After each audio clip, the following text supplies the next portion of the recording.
whatsoever, especially when you're used to that every single week, like I'm sure you were. It's just, you go through the craziest So withdrawals. So when I went and visited Texas and they fucking have them indoors and the place is packed and there's no separation, I'm like, what the hell?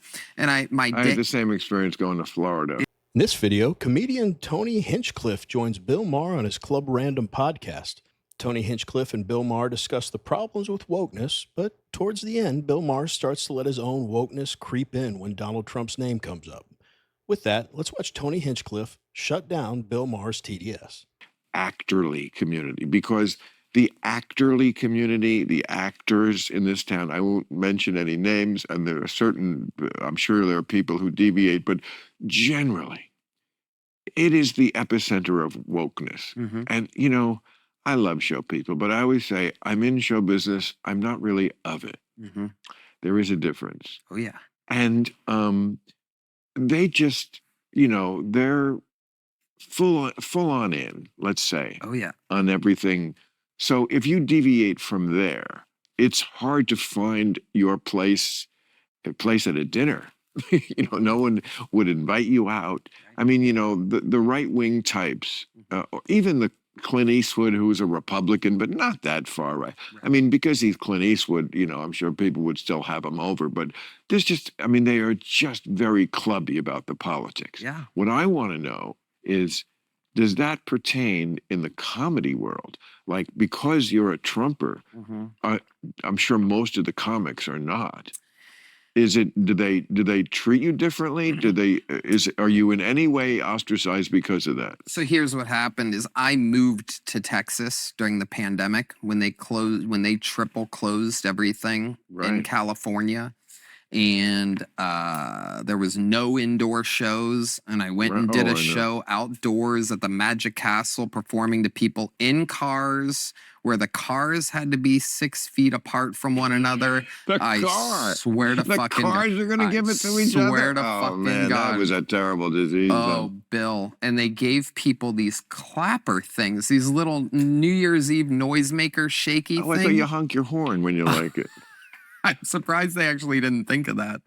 But they gave people these noisemakers and they would hold them out their windows and it would go clack, clack, clack, clack, clack. Boy, I can't understand why Tony Hinchcliffe decided to leave California to move to Texas during the pandemic. Couldn't do shows anywhere. Then when he did do a show, he's performing to people in cars that are 6 feet away from one another. And to clap, they had noisemakers. Couldn't figure out that you could honk a horn. If you could define California's politics, regulations, etc., with one anecdote, the one Tony Hinchcliffe just told might be the front runner. Yeah, and everything else they're talking about, we know all about it. You know, Hollywood, the epicenter of wokeness. The actor community, as Bill Maher calls it, is so detached from reality. I think it's because, for one, the people that run the studios and the big name actors kind of dictate what everyone should think there.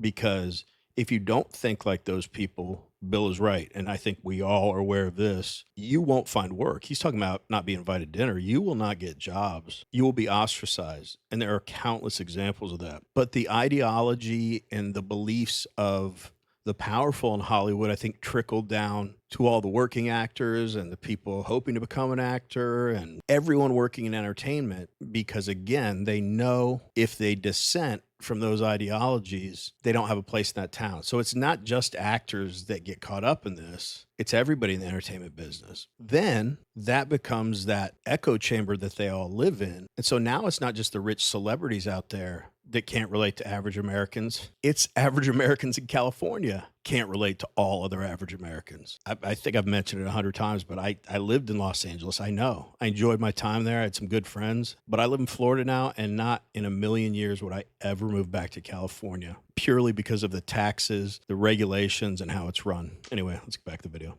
Car has a noisemaker built into it that sounds like a horn. It's called the horn. Yeah. It's crazy. But even still, I mean, funny, for 6 months, when the horrible forever flu happened, I did the monologue right over there. Yeah. We had, this room was all, the pool table was gone, everything. This was the studio where I did that. Then I did the editorial out there sitting on the lawn. I mean, we did the show here for 6 months. you know, some ways it made you more creative, and but it was to do a monologue here. I wanted to keep the show as close to what it really was. I put on a suit and tie like I always had, and we had funny, you know, cutaways to old audiences laughing, which was people loved that bit. And we had a laugh track. You know, I would do the joke here, and then they would play, and I got through it. But I used to just walk out of after that taping, and of course I live, you know, next door, so I'd walk home and it'd be like, I was so depressed, Oh yeah. like because usually after the show there's a little party and blah blah, and then I was just like in the silence of my house, and oh yes, we can't go out, and all, and it was just like, and look, there are diseases in the world that I think might merit that are that dangerous. I just never thought it was that one. Exactly. 100% with you.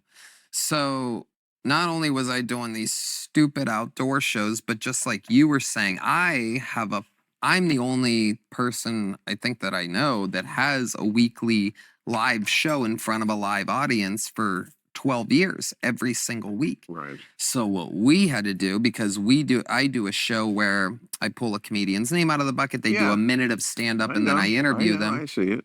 So we ended up, If you like watching videos like this one, like and subscribe. We'd really appreciate it. Let's get back to the video. oh, you want to talk about fucking depressing. We ended up having people send in their minute sets. They're in their living room trying to do stand-up comedy. We had no laugh track, no recorded audience sound. So we're watching people do their sets, and then we would Zoom with them for the interview part. So how's it going? Well, not much of anything happening. Just been in my house playing video. Every interview was the same. Everything was the same for 6, 8, whatever months during this thing. We had no live audiences whatsoever, especially when you're used to that every single week, like I'm sure you were. It's just, you go through the craziest withdrawals. So when I went and visited Texas, and they fucking have them indoors and the place is packed and there's no separation, I'm like, what the hell? And I had the same experience going to Florida. Yeah. The first set I did when they let us, and it was like, oh my God, this is, I remember what freedom felt like. Exactly. And the day, I joke you not, and this is the thing, because I would argue that we're more center than left. It would be pretty funny to just watch some of the raw footage of Bill Maher doing his show during the pandemic. How weird must that have been without an audience? Not to mention, Bill benefits a lot from the applaud signs in his studio, and his audience of lemmings always just claps on cue and cheers about the dumbest stuff. Even when a joke's not that good, they just roar in laughter. But the raw footage would be funny because how bad would his monologue sound with zero laugh track? Like if a joke's really funny in front of a live audience, it would be funny, you know, and then a mid joke would be not funny. And then a bad joke would be like, you should quit your job. You know, it like downgraded every joke because there's not that laughter.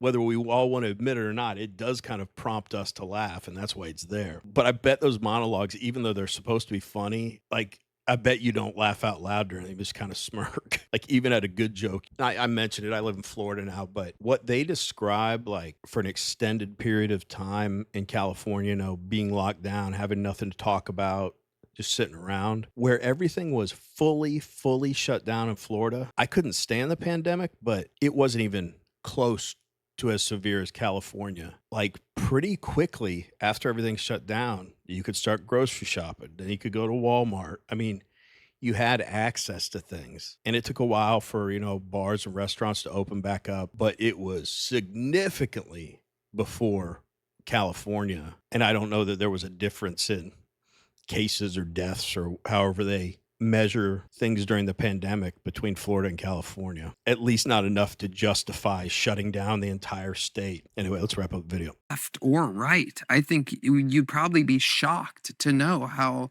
at least from my perception, centrist we are. I've been watching you for my whole life, by the way. My mom always made sure we had HBO, even though I was raised poor. So I kind of get you, and it's crazy that I'm considered a right winger, or that Rogan is, or that Elon is, and these people. Anybody, I'm sorry, but anybody who is a Trumper, it's a different mindset that he'd have to be extremely different to me to get me over there. Right. And he knows that.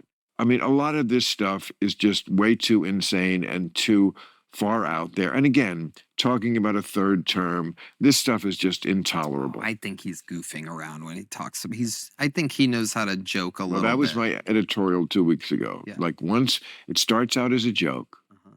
and it's not a joke at a certain He's not point. going to go for a third term. Well, he finally said he. You see Bill there talking about how everyone's woke. Then the minute Donald Trump's name comes up, he's all serious. And his wokeness starts to come up because of his TDS. But we want to hear from you. What did you guys think about this conversation between Bill Maher and Tony Hinchcliffe? Let us know in the comments. Anyway, as always, really appreciate you watching, and we will see you in the next one.